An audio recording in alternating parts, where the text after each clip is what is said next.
anciennes mourront et donneront leur loot. L'usine suivante est tout simplement une petite usine à laine. Donc tout d'abord on commence par poser 7 blocs comme ceci. Puis ensuite sur chaque côté on vient rajouter 2 blocs de hauteur. Ensuite on vient mettre des rails propulseurs tout le long. Et on vient actionner tout ça avec un petit levier. Au milieu on casse tout ça, on vient mettre un coffre avec un entonnoir et on remet des rails dessus. La technique pour le poser c'est très simple, il faut tout simplement s'accroupir et faire clic droit sur l'entonnoir. Puis ensuite il faut mettre un minecart avec un hopper. Ensuite on surélève de un bloc de haut, puis on vient mettre des blocs de terre. 1 sur 2 on vient en rajouter au milieu, puis ensuite on vient mettre d'autres blocs quelconques entre. Derrière on met ces mêmes blocs là tout le long. Et 1 sur 2 on vient remettre des petits observer blocs. On met une autre rangée de blocs quelconques, puis ensuite un petit peu de redstone. Enfin on passe de l'autre côté pour mettre des dispensers. Et à l'intérieur il faut mettre des cisailles. On rajoute des blocs de verre. Attention je précise bien du verre, parce que si vous mettez des blocs quelconques, la terre va se casser. Tandis que le verre au moins la terre reste. On vient surélever sur les côtés. Puis ensuite on vient mettre un bloc de lumière sur le dispenser. Ensuite la partie la plus chiante, il faut ramener un petit mouton dans chaque trou. Et une fois cela fait, on vient mettre une petite rangée de dalles que l'on veut. Puis ensuite on peut casser le chemin en terre, on n'en aura plus besoin.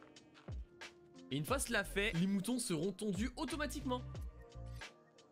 Bon, il vous manque un petit peu de nourriture, dans ce cas j'ai la solution pour vous. Tout d'abord on casse 4 blocs comme ceci, on met un double coffre au milieu, relié à un entonnoir avec une barrière sur le dessus. On fait clic droit avec un seau d'eau sur la barrière. Ensuite de l'autre côté on vient mettre un bloc-notes avec un bloc quelconque, puis une trappe en fer et une petite plaque de pression.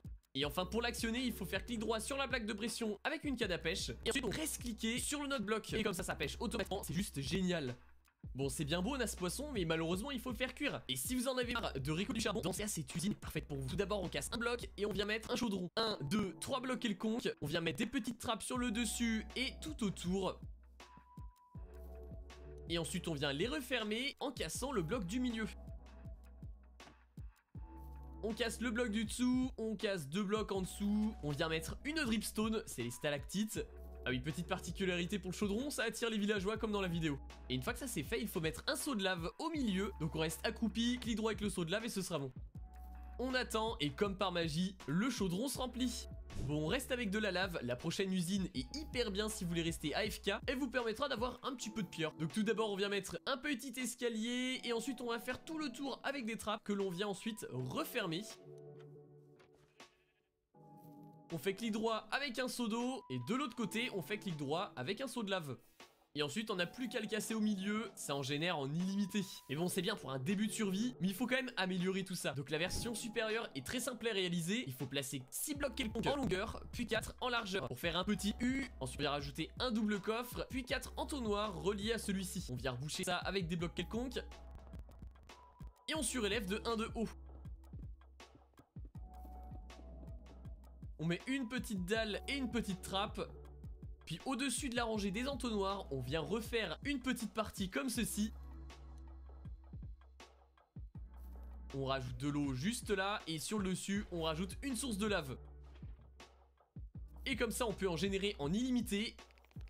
Et en plus, l'avantage de celui-ci, c'est qu'il n'y a aucune perte. Bon, vous êtes fan de build et vous avez besoin de colorant vert, dans ce cas cette usine est parfaite pour vous. Tout d'abord vous faites un carré de 5 blocs sur 5 blocs, vous placez au milieu 4 blocs de sable comme ceci, puis ensuite vous venez faire un petit contour avec des blocs quelconques. Sauf à cet endroit là où on vient casser ces blocs pour mettre un double coffre et on relie avec un entonnoir.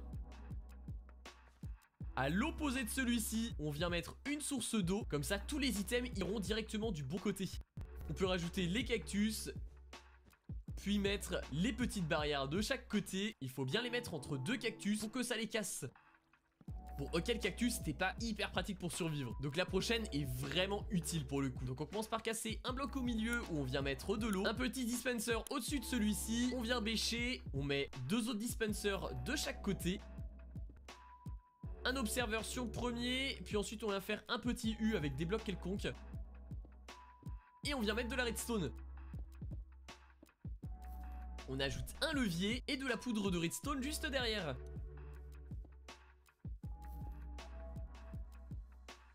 Vous voyez, si j'active le levier, ça commence déjà à paniquer dans tous les sens. Donc on le désactive, on vient mettre un petit piston, puis un bloc juste devant. Forcément, il faut rajouter un maximum de poudre d'os pour que ça fonctionne. Ensuite, on l'actionne, on prend nos graines de blé, de carottes ou de patates et on vient faire clic droit. Vraiment, il n'y a pas mieux pour avoir un maximum de ressources. Bon, la nourriture c'est bien, mais nous ce qu'on veut c'est de la matière première, notamment du fer. Donc commencez par prendre de la distance, mettez-vous au-dessus d'un océan, comme ça vous êtes tranquille. Vous montez d'une dizaine de blocs de hauteur, puis vous faites une petite croix comme ceci, de 5 blocs sur 5 blocs. Ensuite on vient remplir tout ça pour faire un petit carré, puis faites ce pattern avec des lits. On vient mettre des petits blocs de verre tout autour. Et une fois cela fait, il faut faire un petit chemin avec des rails, parce qu'il va falloir ramener 5 villageois au total.